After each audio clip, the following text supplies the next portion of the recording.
Hello friend, welcome to SSC JE civil preparation platform. आज के इस वीडियो में हम डिस्कस करने वाले हैं water supply and waste water engineering का पार्ट सेकंड। तो इसमें आपको 50 प्लस एमसीक्यू देखने को मिलेंगे। तो ये जो सब्जेक्ट वाइज टॉपिक हमारा चला हुआ है, तो ये टॉपिक जो है थर्ड चैप्टर है water supply and waste water engineering का। तो इसमें मैंने जो क्वेश्चन बनाए हैं वो 42 क्वेश्चन ही बनाए हैं, लेकिन एक क्वेश्चन का मैंने आंसर जो दिए गए हैं, एक क्वेश्चन में आपको 4 क्वेश्चन लगभग देखने को मिले, 4 से लेकर 5 क्वेश्चन जो देखने को मिल रहे हैं। तो टोटल जो वाटर ट्रीटमेंट का ये चैप्टर है उसमें कम से कम आपको 200 प्लस क्वेश्चन जो है वो देखने को मिल रहे हैं। तो वाटर ट्रीटमेंट आप देख सकते हैं कि वाटर ट्रीटमेंट से मैंने 200 प्लस क्वेश्चन जो है वो तैयार किए हैं। तो आपको जो जो ऑब्जेक्टिव टाइप की बुक होती है वहाँ पे सिर्फ आपको water supply and waste water engineering के ही टोटल 200 क्वेश्चन देखने को मिलते हैं। तो यहाँ पे मैंने सिर्फ एक ही चैप्टर के 200 क्वेश्चन आपके लिए बनाए हैं। तो इसके बाद हमारा जो वाटर डिस्ट्रीब्यूशन का रहेगा, फिर पाइप्स के ऊपर चैप्टर रहेगा। तो पहले हम इस टॉपिक को खत्म कर लेते हैं, ये हमारा पार्ट 2 है। तो इसी तरह के हमारे पास अभी 3 पार्ट और आएंगे, सॉरी 2 पार्ट और आएंगे, क्योंकि हर एक पार्ट में हम 10 क्वेश्चन डिस्कस कर रहे हैं। तो हर एक क्वेश्चन के लगभग आप 4 से लेकर 5 क्वेश्चन जो है वो बन रहे हैं, आंसर मैं आपको दे रहा हूँ। तो चलिए शुरू करते हैं आज का ये वीडियो। तो पिछली वीडियो में हमने 10 क्वेश्चन तक कर लिए, तो ये हमारा 11th क्वेश्चन रहेगा। तो हमारा जो फर्स्ट क्वेश्चन है वो है the hardness in water prevent the dash of the soap and foam boiler scale. तो यहाँ पे काफ़ी ज़्यादा इंपॉर्टेंट क्वेश्चन है। मैंने आपको बताया था कि वाटर ट्रीटमेंट के ऊपर ये चैप्टर है हमारा। तो यहाँ पे मैंने 42 प्लस क्वेश्चन जो तैयार किए हैं, तो हर एक क्वेश्चन में आपको 4 से लेकर 5 क्वेश्चन देखने को मिल रहे हैं। तो अब अगर हम 5 से डिवाइड करते हैं तो हमारे 210 के करीब क्वेश्चन जो है एक ही चैप्टर में देखने को मिल रहे हैं। तो इसी तरह से वाटर सप्लाई जो है हमारे 10 चैप्टर हैं। तो 10 चैप्टर में अगर हम ऐसे ऐसे क्वेश्चन, अगर 50 क्वेश्चन भी एक ही टॉपिक से तैयार करते हैं, तो 5 एक क्वेश्चन से निकल रहे हैं, तो काफ़ी ज़्यादा हमारे क्वेश्चन जो है वो बन के तैयार हो जाएंगे। 2500 लगभग एक ही सब्जेक्ट से 2500 क्वेश्चन जो है बन के निकल रहे हैं। तो इस क्वेश्चन का जो आंसर रहेगा वो रहेगा लैदरिंग। ऑप्शन नंबर बी जो रहेगा वो बिल्कुल करेक्ट आंसर रहेगा। सो डिटेल में हम आंसर देख लेते हैं। यहाँ पे मैंने काफ़ी ज़्यादा डिटेल जो है आपके लिए प्रोवाइड की है।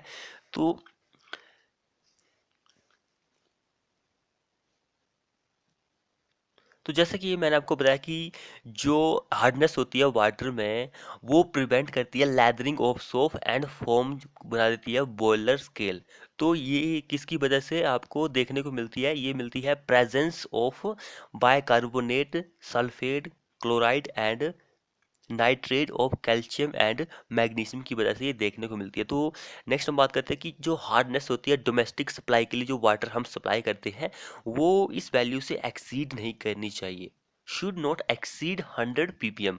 तो बुक में आपको जो ऑब्जेक्टिव टाइप की बुक होती है वहाँ पे आई थिंक आपको 50 देखने को मिलेगा, शुड नॉट एक्सीड 50 देखने को मिलेगा। तो यहाँ पे मैंने थ्योरी बेस की जो बुक होती है वहाँ से वैल्यू उठाई हुई है।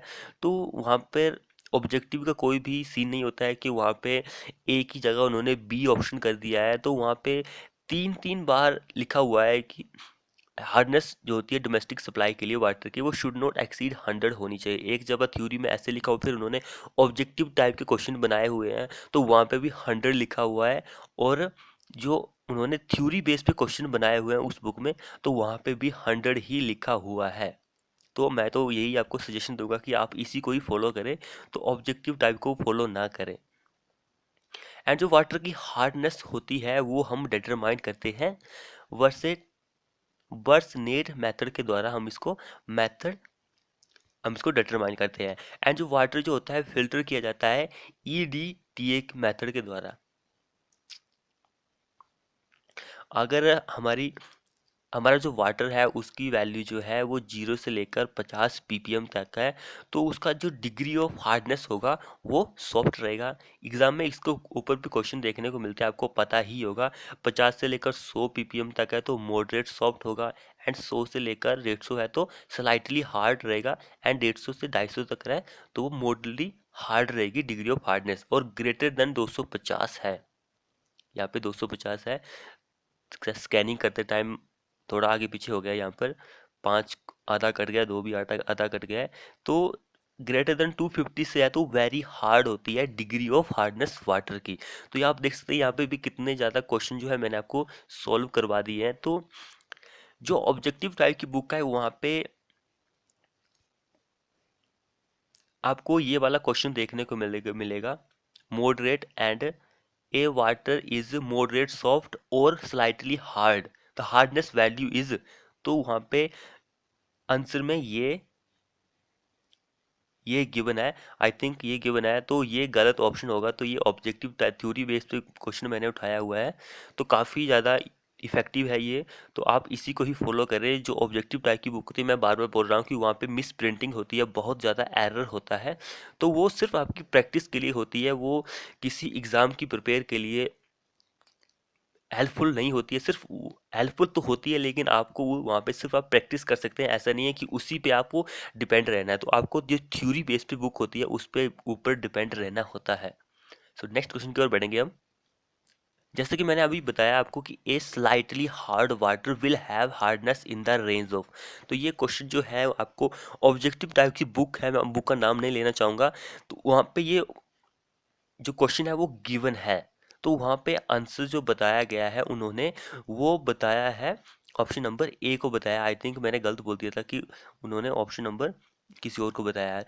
तो इसका जो करेक्ट आंसर रहेगा वो रहेगा स्लाइटली हार्ड के लिए। स्लाइटली हार्ड और सॉफ्ट में फर्क है, मैंने अभी पीछे आपको बताया था, स्लाइटली हार्ड और स्लाइटली सॉफ्ट। तो इसका आंसर ऑप्शन नंबर सी रहेगा। तो आप यहाँ पे देख सकते हैं और मैंने कितनी जो डिटेल्स हैं वो प्रोवाइड की है आपके लिए। तो जो हार्डनेस होती है उसको हम किस में एक्सप्रेस करते हैं, उसको हम पीपीएम में भी एक्सप्रेस करते हैं, और एमजी मिलीग्राम पर लीटर ऑफ कैल्शियम कार्बोनेट में हम इन दोनों तरीके से इसको एक्सप्रेस कर सकते हैं। और यहाँ पे मैंने बहुत सी इंफॉर्मेशन और ऐड की है। तो जो लाउंड्री होती है वहाँ के लिए जो हार्डनेस नंबर होता है वो लेस देन होता है 50 mgl। एंड हार्डनेस जो होती है वो रिमूव की जा सकती है। यहाँ पे मैंने दो प्रोसेस ऐड किया, परमानेंट एंड टेम्परेरी प्रोसेस। तो जो परमानेंट हार्ड होती है वाटर की उसको हम रिमूव कर सकते हैं जियोलाइट प्रोसेस के साथ। एंड जो टेम्परेरी हार्डनेस होती है वाटर की उसको हम रिमूव कर सकते हैं बाय बॉइलिंग ऑफ वाटर। तो ये दोनों को पॉइंट आपको माइंड में रखने हैं कि किसके द्वारा परमानेंट और किसके द्वारा टेम्परेरी हार्डनेस को हम रिमूव कर सकते हैं। नेक्स्ट क्वेश्चन की ओर बढ़ेंगे हम। नेक्स्ट क्वेश्चन हमारे पास, chloride impart in the water is. तो क्लोराइड जो होता है वो वाटर में क्या इम्पार्ट करता है, यहाँ पे ये क्वेश्चन बनता है, काफी ज्यादा इंपॉर्टेंट क्वेश्चन है ये भी। तो इसका जो करेक्ट आंसर बनता है हमारे पास, मैं ज्यादा टाइम वेस्ट नहीं करूंगा आपका, तो इसका जो करेक्ट आंसर है ऑप्शन नंबर ए होगा। तो यहाँ पे आप आंसर में देख सकते हैं मैंने काफी ज्यादा इंफॉर्मेशन आपके लिए लेके आया हूँ मैं आपके लिए। जैसे कि जो ऑनलाइन क्लासेस चलाते हैं तो वो बहुत ही आपका टाइम वेस्ट करते रहते हैं, एक क्वेश्चन लेके आते हैं तो कमेंट पढ़ रहे हैं, फलाना कर रहे हैं। तो मैं ऐसे आपका टाइम वेस्ट नहीं करूंगा, सीधे आंसर बता देता हूँ मैं। तो इसका जो आंसर, वैसे सारे ही आंसर हैं, जो सारे ऑप्शन जो है वो क्लोराइड के बेस पर करेक्ट है। लेकिन जो क्लोराइड होता है वो वाटर में सोल्ट को इम्पार्ट करता है, ये आपको पता होना चाहिए। वैसे सारे ही क्लोराइड के ही आंसर है, लेकिन इस क्लोराइड होता है वो सोल्ट को सोल्टी टेस्ट देता है वाटर में, ये फर्क है इसमें। एंड जो क्लोराइड की जो लिमिट है वाटर में वो 250 ppm तक होनी चाहिए। 250 ppm तक होनी चाहिए क्लोराइड की जो लिमिट है वाटर में। एंड क्लोराइड जो होता है वो उसको रिड्यूस कम किया जा सकता है किसके द्वारा, डिल्यूशन प्रोसेस के द्वारा या डिल्यूशन मेथड के द्वारा। तो ये पॉइंट भी आपको याद रखना है, सारे ही पॉइंट जो हैं बहुत ही इंपॉर्टेंट है। तो ये प्रेजेंट होता है, क्लोराइड जो है प्रेजेंट होता है in the form of sodium chloride. Sodium chloride की फॉर्म में ये प्रेजेंट होता है वाटर में, ये पॉइंट भी आपको याद रखना है। तो हाई क्वांटिटी ऑफ क्लोराइड, तो अगर हाई क्वांटिटी है क्लोराइड की वाटर में तो pollution of water due to sewage और इंडस्ट्रियल वेस्ट। तो ये पॉइंट भी आपको याद रखना, सारे ही पॉइंट जितने भी है काफी ज्यादा इंपॉर्टेंट है। नेक्स्ट क्वेश्चन हमारे पास यहाँ पे, तो यहाँ पे लिस्ट ग्रुप ए दिया गया है, ग्रुप बी से हमें मैच करना है कि कौन सा सही रहेगा। तो ये भी काफ़ी ज़्यादा इम्पोर्टेंट पॉइंट्स हैं। तो copper, arsenic fluoride, iron and magnesia की जो लिमिट है वाटर में वो कितनी होनी चाहिए, ये यहाँ पे बताया गया है। तो सभी की लिमिट जो होती है वो पीपीएम में ही होती है, एक्सप्रेस करते हैं हम। तो इसका जो करेक्ट आंसर बनेगा, हम कैसे मैच करेंगे इसको, यहाँ पे मैंने सिंपली जो मैच का सिस्टम बनाया हुआ है। तो कॉपर के लिए 3 रहेगी, इसके लिए ये, इसके लिए ये और इसके लिए ये। सिंपली मैंने आंसर उसके साथ में ही बता दिया है। और यहाँ पे मैं मेन केसेस में आपको फ्लोराइड के बारे में थोड़ा सा बताऊंगा। तो फ्लोराइड के लिए जो मिनिमम लिमिट है, मिनिमम जो होती है वो 0.6 से लेकर 1.5 पीपीएम तक होती है, एंड जो मैक्सिमम रहती है वो 3.0 पीपीएम रहती है। तो 3 मैंने यहाँ पे एक्सप्लेन किया, लेकिन यहाँ पे मिनिमम मैं एक्सप्लेन नहीं कर पाया था ऑप्शन में, तो इसलिए मैंने यहाँ पे फ्लोराइड के बारे में स्पेशल केस बताया हुआ है। तो जो फ्लोराइड होता है वो क्या करता है, क्या प्रिवेंट करता है वाटर में, ये mottling of enable of teeth of infant. तो ये पॉइंट भी आपको याद रखना है कि क्या ये प्रिवेंट करता है। नेक्स्ट क्वेश्चन भी कुछ इसी तरह का होगा, मैच के ऊपर ही रहेगा। तो जैसे कि मैंने बताया, हर एक क्वेश्चन में आपको 4 से लेकर 5 क्वेश्चन जो है देखने को मिल रहे हैं। तो 10 क्वेश्चन हम सोल्व कर रहे हैं, 5 भी मिलते हैं, तो 50 क्वेश्चन जो है हमारे हर एक वीडियो में आपको देखने को मिलेंगे। तो ये वाटर ट्रीटमेंट का चैप्टर है, तो मैंने 42 क्वेश्चन बनाए हैं। तो 42 इंटू 2 5 भी करते हैं, तो हमारे पास 210 के आसपास क्वेश्चन एक ही चैप्टर से बन रहे हैं। तो जितना हो सके वीडियो को अपने दोस्तों के साथ शेयर करें। तो अगर आपको ऐसी ही वीडियो मिलती रहेंगी तो आपका जो एग्ज़ाम है वो बिल्कुल ही क्रैक हो जाएगा। तो आप चाहते हैं कि आपका एग्ज़ाम क्रैक हो, तो हमारे चैनल पर जितने लोगों को ला सकते हैं उतने लोगों को लाइए, वीडियो को पहुंचाइए, शेयर कीजिए आप, ताकि आपको ऐसी ही वीडियो मिलती रहे। तो ये क्वेश्चन भी कुछ मैथ्स के ऊपर ही है। तो group A and group B में दिए गए। तो यहाँ पे मैंने जो आपको सिंपली, मैं आपका टाइम वेस्ट नहीं करूंगा, तो सिंपली मैंने जो यहाँ पे किया है कि जो आंसर मैच किया है वो क्रॉस कनेक्शन किया है, ऐसे क्रॉस कनेक्शन। तो क्रॉस कनेक्शन किस तरह से, तो इसका ये होगा, इसका ये होगा, इसका ये होगा, इसका ये होगा। तो आप वीडियो को पॉज करके भी देख सकते हैं कि किसका कितना वैल्यू, कौन डिजोल्व्ड गैसेस जो होती है वो 5 से लेकर 6 पीपीएम तक लिमिटेड की गई है।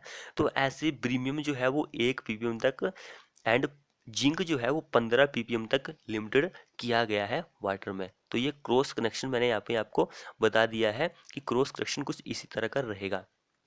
सो नेक्स्ट क्वेश्चन की ओर बढ़ेंगे हम। नेक्स्ट क्वेश्चन जो है काफ़ी ज़्यादा इंपॉर्टेंट है हमारे पास यहाँ पर। तो जो pH value is a symbol dash concentration and indicate acidity और अल्किनिटी।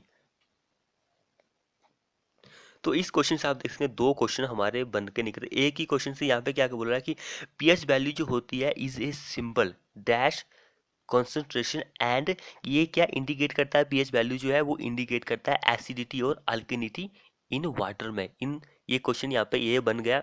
तो डैश में क्या आएगा, तो जो पीएच वैल्यू होती है वो होता है हाइड्रोजन आयन।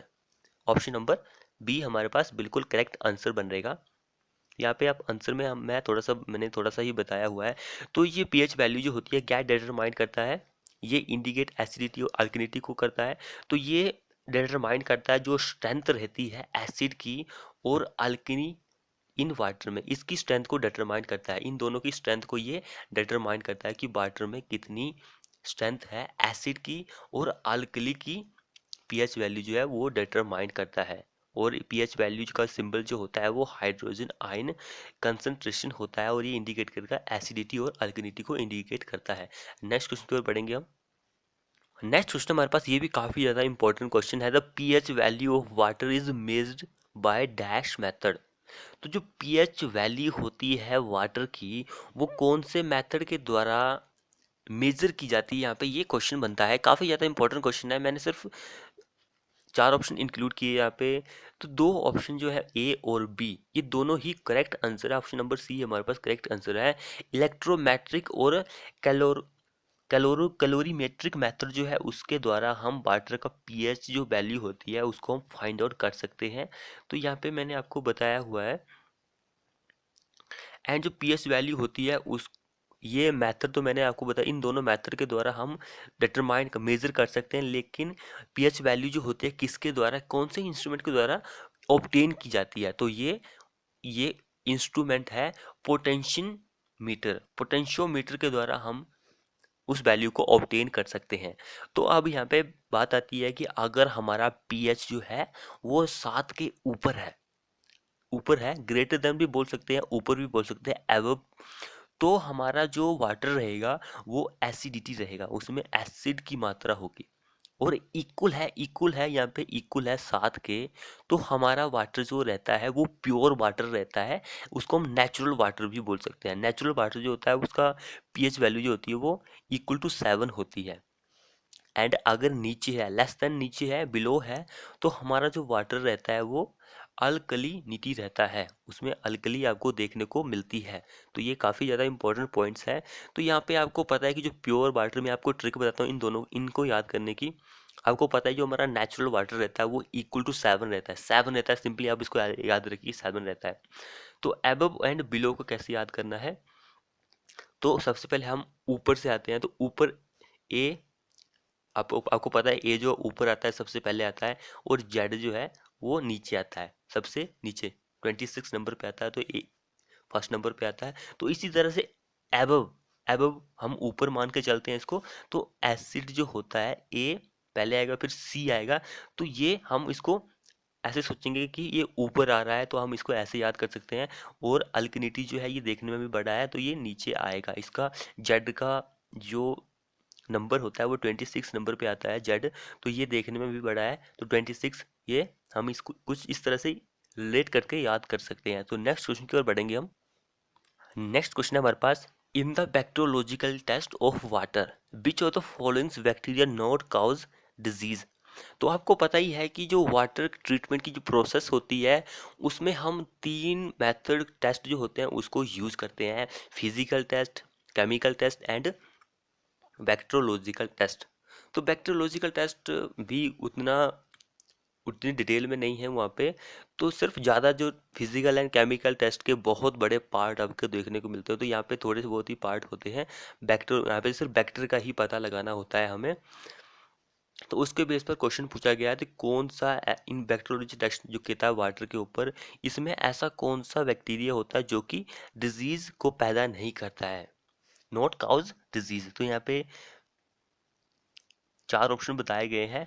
तो जो नॉन पैथोजेनिक बैक्टीरिया होते हैं, तो नॉन पैथोजेनिक बैक्टीरिया जो होते हैं वो डिजीज को पैदा नहीं करते हैं, लेकिन ये पैथोजेनिक जो होते हैं ये डिजीज को पैदा करते हैं। तो जैसे कि आप यहाँ पे आंसर में देख पा रहे होंगे, पैथोजेनिक बैक्टीरिया ये काउज डिजीजेज, एंड ये नॉन पैथोजेनिक बैक्टीरिया जो होते हैं वो डिजीज को पैदा नहीं करते हैं। और ये भी कॉमन सा क्वेश्चन है, मैंने कई बार अपनी वीडियो में करवाया हुआ है। तो यहाँ पे बैक्टीरिया के ऊपर आया हुआ था, तो मैंने यहाँ पे भी इंक्लूड कर दिया है। तो यहाँ पे भी मैं आपको सभी के आंसर बताऊंगा। तो विच of the following bacteria survive with और विदाउट ऑक्सीजन। तो आपको पता होना चाहिए कौन सा ऐसा बैक्टीरिया है जो मतलब कि जीवित रह सकता है ऑक्सीजन के बिना भी और ऑक्सीजन के साथ भी। तो यहाँ पे एरोबिक एंड एनाएरोबिक एंड फैकुलेटिव बैक्टीरिया या पैथोजेनिक।